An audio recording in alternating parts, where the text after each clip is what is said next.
Okay, hello everybody. Welcome to I/O 2016. Did people enjoy the keynote? Yeah? All right. A lot of great stuff there, and hopefully we'll be segueing into interesting ways to use some of what you saw. We're going to be using the Spaces app to collect comments and questions so that we can do that online, save a little time so we don't have to do the Q&A here live. So if you haven't already gotten an update about that, please look it up. It should be connected to your I/O app, I believe, and I think there are supposed to be some signs describing how to use it. But let's just move on. I'm Noah Falstein. I'm Chief Game Designer here at Google. We've got a lot of great software, hardware, services that are really great for game developers that we're going to be showing you this year. And this is a great place to start. We wanted to have an orientation early at I/O so that we can point you to some of the other talks and also tell you about some of the cool stuff, as well as make some of our own announcements here. So I'm going to be starting, and then I'm going to pass it on to Ben Frankel here, who's lead PM for our Google Play Game Services. And we're going to finish up with Ina Fuchs, who is with YouTube Gaming, and they'll talk to you a little bit about each of their own specialties. But first, I'm just curious, how many of you are here at I/O for the first time? Okay, quite a few. Actually, I think this is the first I/O where we have a majority of returning people, but it looks like we got a lot of new faces here. And how many people here are actively involved in the games industry one way or another? Okay, pretty much what I expected. So a lot of great stuff for you. And before I jump into some of the new stuff, let me put it into perspective a bit. This is actually a computer game I wrote 40 years ago this year. The code's on the left, and the actual game input and output is on the right. At that point, when we were doing computer games, we basically had sort of glorified electric typewriters, and that was our input and output. In this particular game, you had a list of numerical commands you would type in. Just a year or two after that came out, I saw my first video screen and got to code with something that actually controlled the video on the screen, and it was a revelation for me. And of course, right around that time, as video and computers were coming together, it made some of the first video games possible. And those kinds of combinations, we've actually become kind of used to it, but every few years there's some new dramatic mix of new technologies that can come together in these great ways. You know, for example, we had CD-ROMs and higher color resolution that enabled the kind of modern graphics that we're used to now, or modems and server-based architecture that made MMOs and a lot of the online games possible. And more recently, we have smartphones that are putting those games right in our pocket and connecting us with everybody else in the world. Those are just a few examples. The games industry now is bigger than it's ever been. This is a picture of the GDC up in San Francisco from Google's session there this year. We had more people there, I think, than even fit into this room. But right in this room alone, we've got almost double the amount of people that were at the first Game Developers Conference I went to, the entire conference back 30 years ago. The games industry has grown 200-fold since then. The GDC has grown 200-fold since then, and with good reason, because there are all these wonderful new technologies, platforms beyond just the kind of computers and the dedicated consoles that we're used to. But of course, we've seen browser-based social gaming, downloadable games, a lot of indie games coming that way, and of course, mobile games of all types. In the last couple of years, we've now started to look at virtual reality and wearables. So it's given us all sorts of wonderful opportunities. And here at Google, we make all sorts of hardware, software, and services that help you develop games, grow your audiences, and earn some profits. So today, as we're talking about some of those things, and in the next few days, as you hear from our other groups, I hope you think about the advantages that you get when you combine some of those services together to explore new areas, just as those examples I mentioned in the past of new things coming together like that, to see what kind of new games or even new entire types of games that you can create. And the practical reasons for the experimenting for this, there are a lot of payoffs for you. It's really, I think, like going through a secluded mountain pass, and maybe there'll be a dead end on the other side, maybe it'll open up into a fertile valley, maybe there's an entire new continent of possibility. The smartphone games, when they came out, are a whole new continent. It's just amazing how big that's gotten. And I think that we have some really great possibilities coming up in those areas too. One of the reasons for doing that is if you combine some new exciting thing like virtual reality with something as big as the billion-plus Android smartphone users and make a game that works well in both of those fields, then you've got something that has the appeal and the press attention of virtual reality, but the huge market of the existing smartphones out there. And it's not easy to do that sort of thing, but it's certainly possible, and the payoff is really worthwhile. So that's just using some existing technologies. Let's consider some of the new ones that are being shown in the next few days. There's a lot for you to see in these next few days, so I've made a couple of slides here, and this doesn't include all of the talks that I think will be of interest to game developers, but I tried to cull some of the ones that I think you'd find interesting. This first page is some of the upcoming talks about virtual reality and our Project Tango devices that are quite exciting. It's not an exhaustive list, and some sessions may move around at the last minute, so please check your apps and the signs to make sure that everything's in the right time and place. And there's a lot going on with the game development and distribution side of things as well. Firebase is something you should look into. It's a great way to leverage the Google advantage that combines our back-end services seamlessly in your game. And then tomorrow and Friday, there's some more interesting talks. You might want to look into things like our Android N discussions or some of the Firebase fundamentals or AdMob and how you could use that to monetize your games. But let me make a few specific announcements that you may be hearing about in some other places as well. First, I'm really happy to be able to be making the first announcement of the donation API. In the words of the developers, what if gamers everywhere could save the real world right from within your app, powered by Google? This is the donation API. It's made for gamers and generosity, and it uses everything that we've learned that users like when they donate. It's got in-app donations, automatic payment processing and billing. There are no fees and no spam. And it has the ability for you, the developer, to search and support any US-based nonprofit. It's brought to you by the same group, the Social Good Group, that has powered donations for Google.org and the refugee crisis, and the newly launched donation cards on YouTube. And I've got some cards describing this that I'll put out in back later for people to take as they leave. Very exciting stuff. I'm really happy to be part of a company that's thinking not only of entertaining people, but helping them at the same time. Next, let me suggest that you check out our app ads for games. Making games fun is really essential to success, and so is identifying which customers are best for your game. So take a look at app ads for games to see how you can use powerful signals from search, YouTube, and the Play Store to find the best players for your games. And then finally, earlier this year, we announced our app streaming service, and that'll be described on stage 6 later today. This is somewhat different than the instant apps that were announced at the keynote. They have similar functions, but they're used for different things, and the app streaming people are great for letting people try out games by streaming them online without actually having to download the app onto your device. It works pretty much like videos are streamed on YouTube, and lets players try your game without having to first download it, which obviously can be a big advantage to getting them up and running quickly. Okay, so let's think about how some of those advantages can boost your games and bring them to the next level. So here, while you're at I/O, you'll be learning about some of the other tools we have available to developers. And I'm urging you to really think about how you'd combine them, because as I've been saying, if you bring them together in new ways, it can really help you launch new creative adventures that draw on a really diverse palette and increase your chances to both get noticed and reach new heights. So let me give you a few thought experiments to show you the kinds of things I mean to get started. What if you had a game about exploring the universe that was played by thousands who are in a single shard together? You'd want to have complex calculations, and that could be done with Google Cloud Platform. But the players could view it on their phones or use our cast services that you can find out about here to cast it onto their TVs so that they can actually see their televisions with a Starscape and pick out their next destination that way. Or you might have heard, I'm curious how many people have seen our Chrome experiment game, Lightsaber Escape? Okay, a fair number of you, great. I thought that was a really exciting way of showing the advantage of combining what we can do with Chrome with what you can do with your phone to control a lightsaber on the screen. but it uses, as most phones do, 3 degrees of freedom in orientation.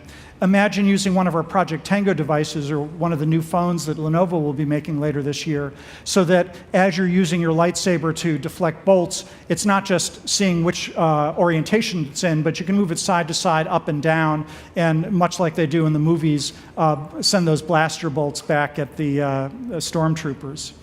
I think that might open up a whole new type of action-adventure game where you're controlling what you're seeing on your computer screen with your phone, so that can be a great interface for you.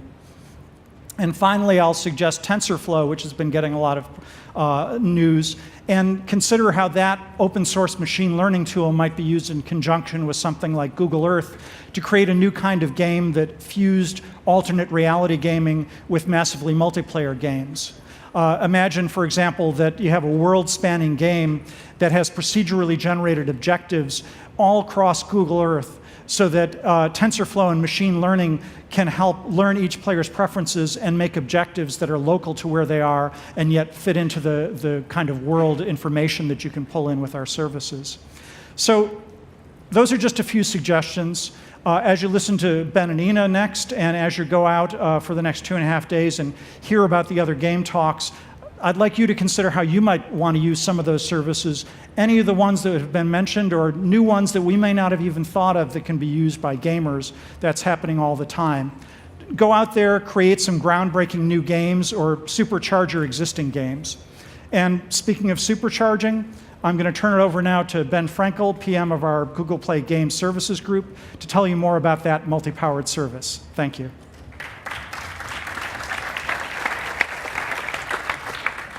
Thank you, Noah, for the intro. Hi, I'm Ben Frankel. I'm a product manager on the Play Games team. And our mission is to provide developers the tools and services they need to create great games and make money while they're doing it too. Very important component. And we launched Play Game Services 3 years ago at this event at I/O. And we launched with just the basics. We had achievements, we had leaderboards, we had a multiplayer stack, we had a cloud save solution. And since then, we've become the fastest growing game network ever. Today, hundreds of millions of users sign into Play Game Services every month, and 50% of the top 500 games on Play are integrated. But since then, since the initial launch, and over the years, the needs of developers have substantially evolved, and we've had to evolve along with them. And Play Game Services has expanded to include advanced features like video recording, live operations, and a healthy dose of predictive analytics. And slides, there we go. So before I go into the specific features and case studies that I want to talk about today, I thought it would be useful to take a step back and provide some context for what we're trying to do through the lens of the game development process.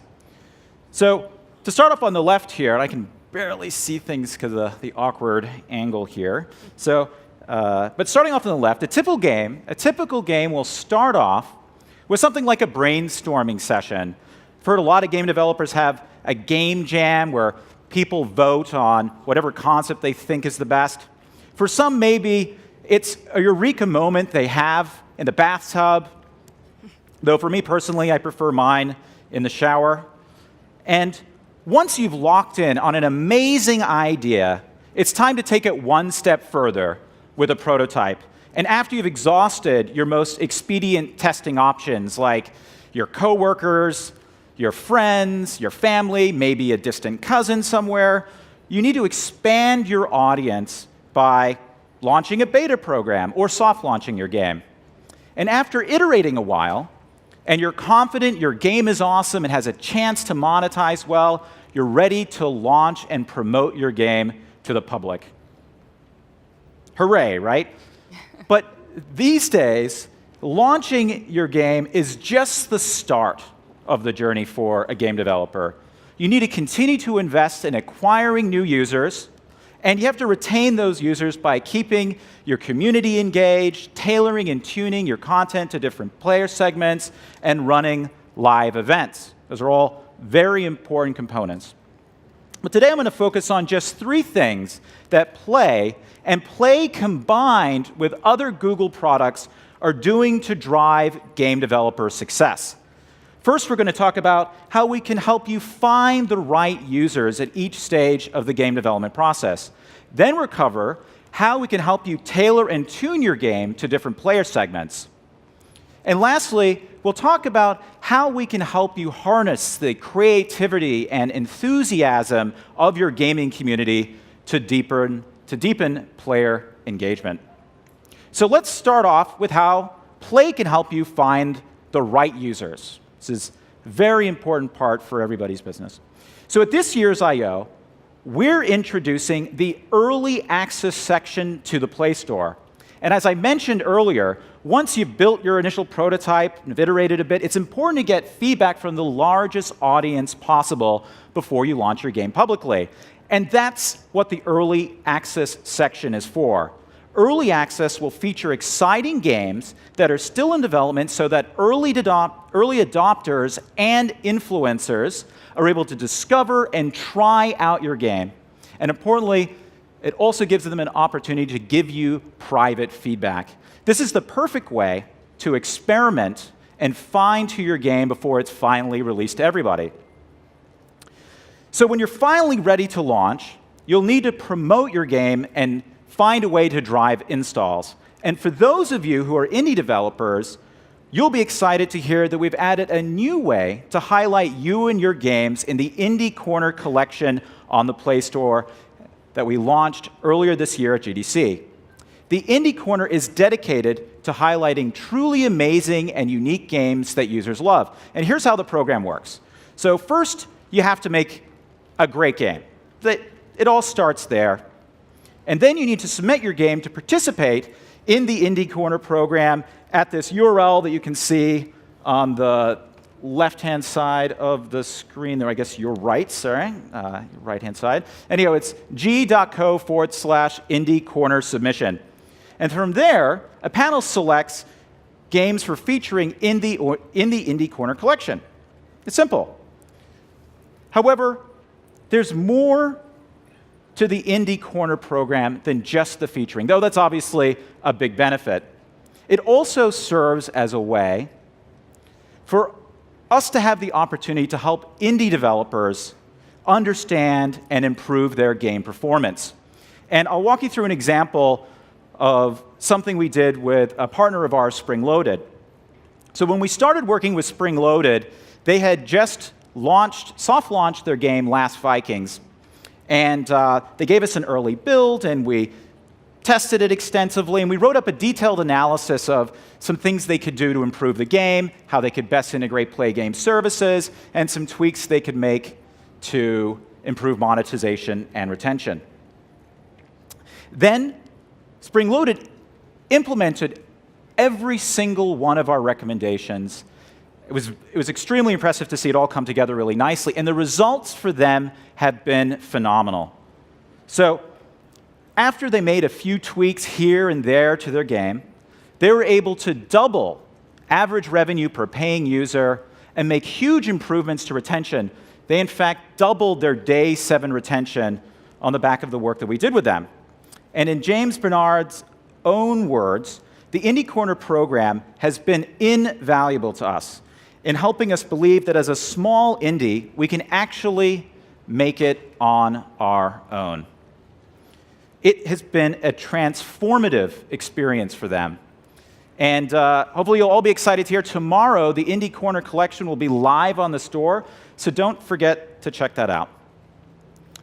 So let's say you've assumed for a moment that you've found the right users. Now you'll want to keep them coming back to your game by turning it into an ongoing service you deliver to players. A very important piece of that is being able to dynamically tailor content to different player segments. And in this case study, what we'll cover is how a developer has combined the Player Stats API with AdMob's rewarded ads to increase ad revenue while not negatively impacting in-app purchases. So that was the goal, the original stated goal, and they were able to successfully do that. So let me go through the story here. So developer Invent Venture integrated spend prediction into their game Galactic Empire. It's a great game. They used the spend prediction to determine whether or not to show AdMob rewarded ads. And here's how it works for them. If a player is predicted to spend, they don't show the rewarded ad option. If a player is predicted to spend, not spend, they will see rewarded ads. And they implemented this about a month ago, and in the short time since then, they've been able to increase ads revenue by 10% without any negative impact on in-app purchases. In fact, they've seen a slight increase in them. And it's a great case study, and every developer, large or small, can go out today and combine the Player Stats API and AdMob in this way to improve the success of their game. And since we launched the Player Stats API last year, we've continued to invest in new predictions to make the API even more powerful. And we're excited to announce the launch of 2 new predictions in the coming weeks. The first is a prediction of how much someone is likely to spend in the next 28 days. And the second is a prediction of whether or not someone is likely to become a high spender. And we couldn't be more excited to see what creative things you'll end up doing with these new predictions. So let's turn our attention to how Google and Play can help you harness the energy and creativity of your gaming community to deepen player engagement. And so one thing that we've recently launched is Play Games Gamer IDs and avatars. And these are a great way for your players to create their own gaming persona and express themselves. I mean, most of the people I know don't really want to play games as their real identity. I don't want to be known as Ben Frankel in all the potentially strange games that I play. And in fact, I've used the same ID, my secret nerd name Caldorf here, which you can see on the screen, since I created my Battle.net account to play StarCraft a really, really long time ago. I was no longer Ben Frankel, computer science TA and college student. I was the Zerg-slaying Caldorf the Conqueror. Right? And it was very satisfying to carry that persona to all of my games going forward. And with Gamer IDs, which we launched earlier in the year, I can, in fact, take this persona with me to every game I play. And as developers, you can actually tap into this as well. You can find out what a Gamer ID is when somebody signs in. So if you have a game where you have your equivalent of a Gamer ID or a gamer tag, you can pre-populate that field with the ID that I've chosen. And that should speed up the flow of people into your game. So now I want to talk about how the video recording API in YouTube can help developers amplify their community's impact. So for a bit of background, late last year, we made it possible for users to record their gameplay with the Google Play Games app.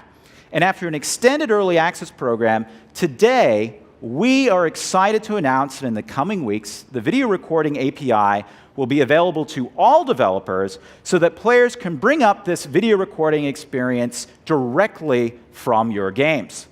In addition, players will also soon have the option to live stream their gameplay to YouTube. So we've seen a lot of excitement for video recording from the smallest developers all to the very largest we have on the platform. And more than a dozen games during the EAP program, the Early Access program, have already launched an integration with the video recording API, and they're on the store today, so you can go check them out. But I wanted to walk you through one particularly powerful, exemplary integration of the video recording API. And Flare Games has just such an integration in their game Dawn of Steel. And here's how it works.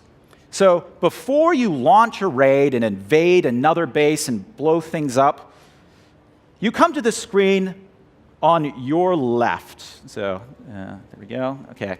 And on this screen, you can see that red button that has launch written in the middle of it. You click that button, you launch the raid, and fun ensues.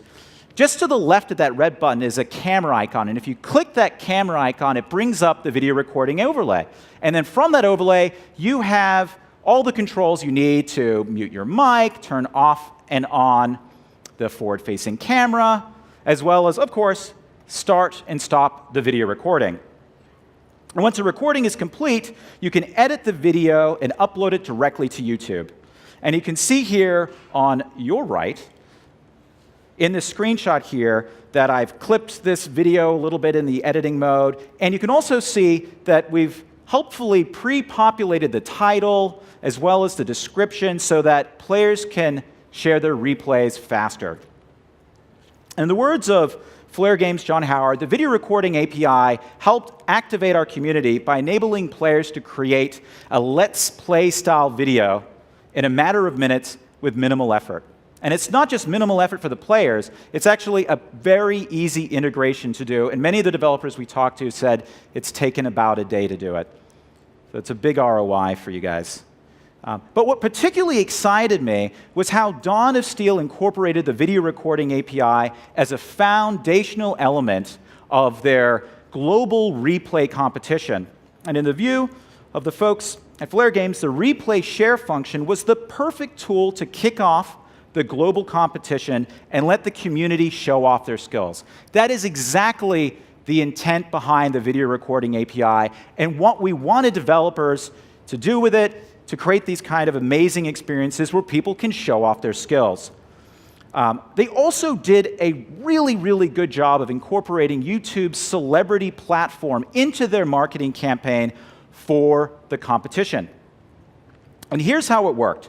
To kick off the competition, they worked with YouTube celebrity Masteroff to create a video tutorial on how to use the video recording feature. It's a really impressive video, and I thought I would take the opportunity to show it to you. So, cue awesome video and audio.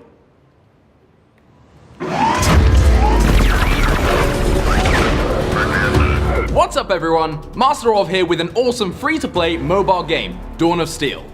With the game's replay feature, you can save your battles and share them with others. To do so, simply toggle the record button and hit play before battle commences. When you've destroyed an enemy base with your squad, stop the recording, check out your raid, and share your videos with the world. Easy as that. Makes me want to record video replay right now, but I'll wait. So it was a really great video, high production value, and I think a very effective way of driving awareness about the competition. And to further amplify this corresponding marketing campaign, they had Masterov announce the competition on his Masterov Gaming channel, which has millions of subscribers and is a great way to drive awareness about the game. And to cap it off, when the competition ended, Masterov then announced the winner and showed the winning replay on his channel. This is exactly the type of coordinated marketing campaign supported by video replays that every game developer should aspire to. And I was blown away when I heard about what they were doing. And next slide, please. There we go. So to recap, play games. Whoa, okay. Well, now we're too far. All right. And we also, ruining the slides, back. No, wrong way. I think you want to go to slide 38, or slide 28. Bear with us for a moment here. We're experiencing technical difficulties. And you can also see all the things I'm saying on there. That's super helpful. All right. So, to recap, Play Games and other Google services can be combined in powerful ways to help you find the right users, tailor and tune game experiences to different player segments, and harness the energy and creativity of your gaming community to deepen player engagement. And now I'll hand it off to Ina, who you've seen some sneak preview of her slides already, to talk about YouTube gaming and how the YouTube platform has been used to drive developer success. Thank you. Thank you.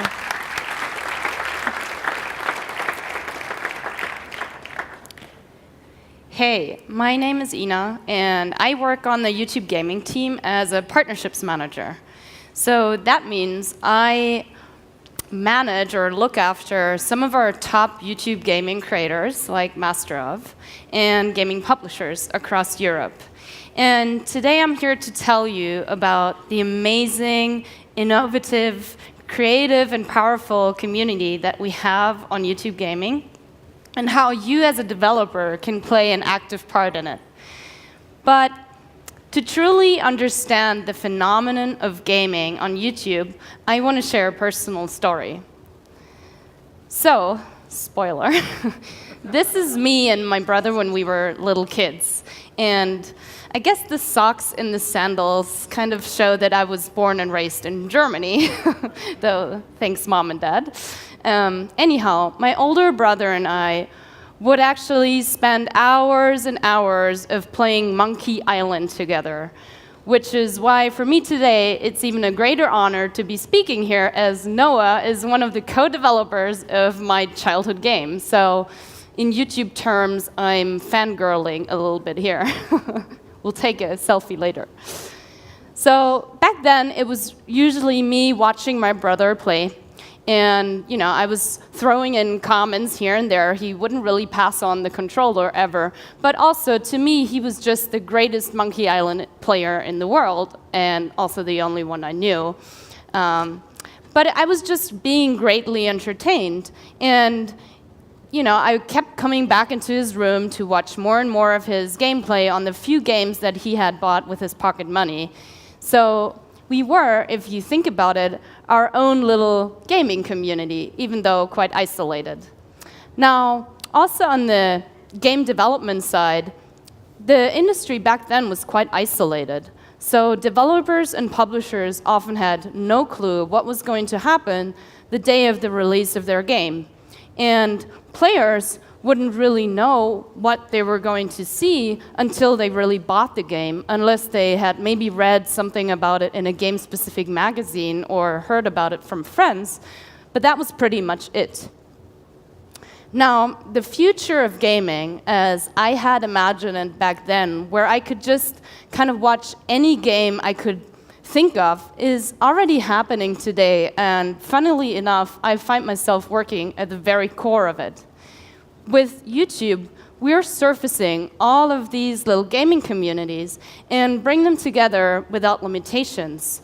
So you see, while it was really great watching my brother play, I could have never imagined a world where I could just choose between different types of personalities to be entertained by and seamlessly switch between games, and even get recommendations to discover new games based on my preferences. And anyone can do all of that today on YouTube. YouTube has really reshaped the video game landscape over the past decade. And to fully understand how, it's important to look at the incredible amount of innovative and creative talent that we have on the platform, who are often at the tip of the spear when it comes to creating new formats, inspiring trends, and establishing audience-building strategies. Creativity has gone way beyond just gameplay. So today on YouTube, you can find everything from the most engaging and entertaining Let's Play video to 360 degrees animations of games, to a cappella songs of your favorite game soundtrack, to animated series, to even baking videos of your favorite game character as a muffin. So people find themselves more interested and curious about gaming content than ever before. And the community is constantly diversifying, in which gamers are not only players anymore. And every month, people watch billions of hours of gaming content on YouTube. So, gaming on YouTube has grown so strongly that last year in the summer, we took a step further and we launched YouTube Gaming, providing a dedicated home for users to get connected to the games, players, and culture that matter to them, with videos, live streams, and actually the biggest community of gamers on the web, all in one place. So if you haven't seen the YouTube Gaming app, I highly encourage you to download it to your phone, Or if you are on desktop, you can access by visiting gaming.youtube.com. Now, gaming videos have gained a lot of traction over the past decade, to the point where YouTubers and their videos are playing a crucial role in the economics of the gaming industry. Creators' videos are one of the major factors influencing which games get more exposure and find success. So we've seen an incredible amount of movement on the developer and publisher side. One example of this is Surgeon Simulator, an indie game by Bossa Studios. Now, this is a story from back in 2013 and a thumbnail from a PewDiePie video. PewDiePie is actually our biggest YouTuber on the platform by subscribers. He uploads mostly gaming videos, and to date, his channel has reached more than 44 million subscribers, and to date, he has reached more than 12 billion views on his videos. So I reached out to Felix, PewDiePie, to get approval to use this image in my presentation, and his only comment to it was, "Oh my God, Ina, what an ancient image." So considering 3 years as ancient, you kind of get a sense of how fast the industry is moving here. Surgeon Simulator is a game by Bossa Studios, an indie game developer in London. And so back in 2013, they uploaded this game to their Game Jam site without really having any expectations. Then Felix, also known as PewDiePie, found the game, loved it, and he decided to make a video about it. Shortly after he uploaded the video, the Game Jam site crashed because there was an overload of PewDiePie fans accessing the site to download the game. And to make things worse, other YouTubers followed and created videos about Surgeon Simulator, which kind of really skyrocketed the game. And to put it in Bossa Studios' words, the traction in the first week was insane. This exposure and momentum has led to Surgeon Simulator becoming the fastest ever greenlit game on Steam. And they now find themselves with an established IP that has sold over 3 million units across 5 different platforms. Way to go for an indie game. And over time, Bossa Studios has become really involved with the YouTube community to a point where, in a later version of their game, the Alien version, they named the Organs after some of their biggest YouTube supporters.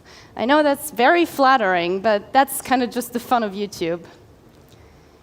Another great example of how they work with the YouTube community is from their game I Am Bread. I Am Bread is a very fun action-adventure and simulation game where the player is in control of a slice of bread, and the ultimate goal is to get the bread toasted. Turns out there was a bug in the game, which made the bread float around in zero gravity. And of course, YouTubers discovered that bug and had a lot of fun with it. The YouTube community actually loved that bug so much that there were hundreds of videos produced around the floating bread. It really became a thing. So instead of fixing the bug, Bossa Studios really heard the community. They built the zero gravity mode into the game and released it as a free update. So today, you can find many, many fun Let's Plays on YouTube around the space bread.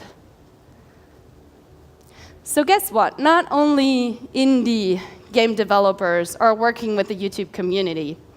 GTA is a very popular game on YouTube. YouTubers just love recording their gameplay, and it's an amazing game to develop storytelling. So Rockstar, the publisher of GTA, wanted to further fuel that creativity and enable creators to share more of their experiences in an entirely new way. So they integrated the Rockstar editor into GTA 5. It's a feature built within the game that lets players record, edit, and ultimately share highlight moments from their gameplay using different camera angles, filters, audio, and so on. Players can record gameplay footage with only the press of a single button within the game. There's even a director mode where you can stage your own scenes and create custom moments. Players can choose from different story mode characters. They can choose location, time, day, and even the weather. When done editing, they can export directly to YouTube, and we've seen some amazing results coming through. We see more collaboration between developers, YouTube creators, and the community than ever before, and it's very exciting. Going back to PewDiePie, he recently released his own game, PewDiePie Legend of the Brofist, in conjunction with Outer Minds, a video game development company. Now, in the process of developing the game, he constantly worked with his fans and his community and got their input. He shared sneak peeks of levels and walkthroughs, and they could give their feedback through YouTube comments. They also had a say on which other YouTubers should be included in the game as characters, and the community even voted on the name of the game. The feedback from the community was so mind-blowing that the game became #1 in the app charts right after launch. But we also see developers taking a stab at becoming content creators themselves, and quite successfully so. Miniclip, for example, has done a tremendous job on their main official channel, Agario.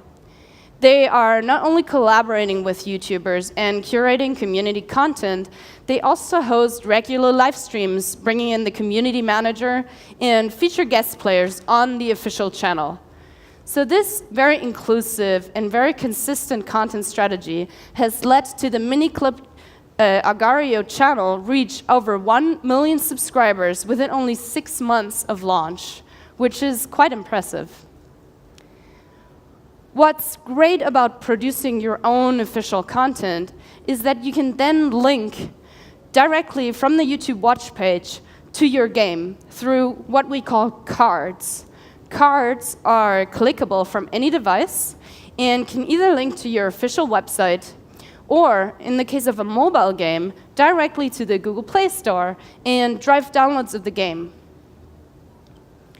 Additionally, the game pages on YouTube Gaming automatically pull together all the great content that is being produced around your game into one place.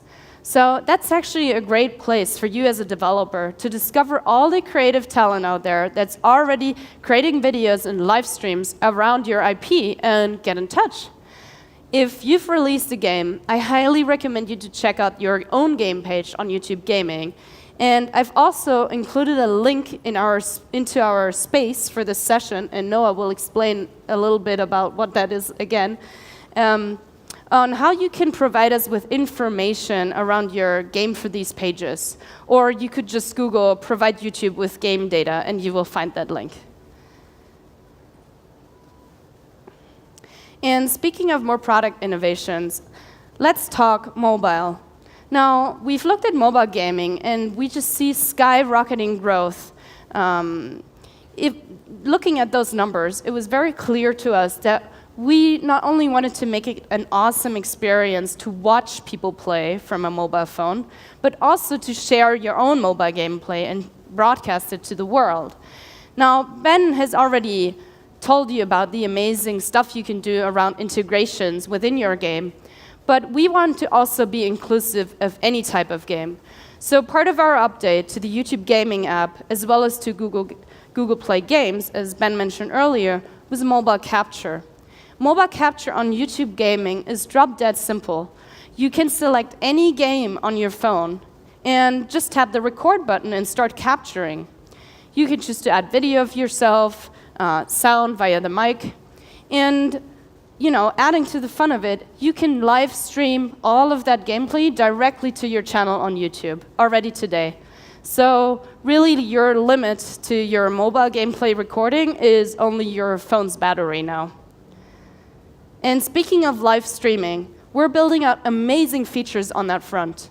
As I said earlier, we see constant innovation around formats on YouTube, and more creators are now connecting to their fans real time through live streaming. Also, developers and publishers often use live streams to make announcements, to host tournaments, to host community streams around their launches, and really engage with their fans through live chat. Life is becoming an ever-immersive experience, and we even recently announced 360 degrees live streaming. It's a very exciting era to be in today in the games industry, and there's so many cool products available to the people who love and make games. In the past 15 minutes or so, I was only able to give you kind of a glimpse into this world, and there's so many more inspirational stories from games that have become really big and known through the power of the YouTube community. The discovery of games has really changed, and you don't need to spend millions of dollars of marketing budget anymore to get exposure. So I highly encourage you to play an active role in our community by embracing the content that's out there or creating your own, by really listening to the community's feedback, maybe even including them in the development of your game. It all really boils down to making great games and to the combined passion that we share for games. And with that, I want to hand back over to Noah.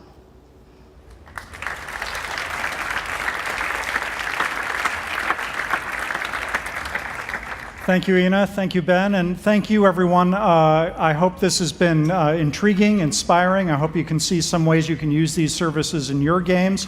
Please go out there and make some great games with our technology and let us know what you've done so we can show you up here next year. Thank you very much.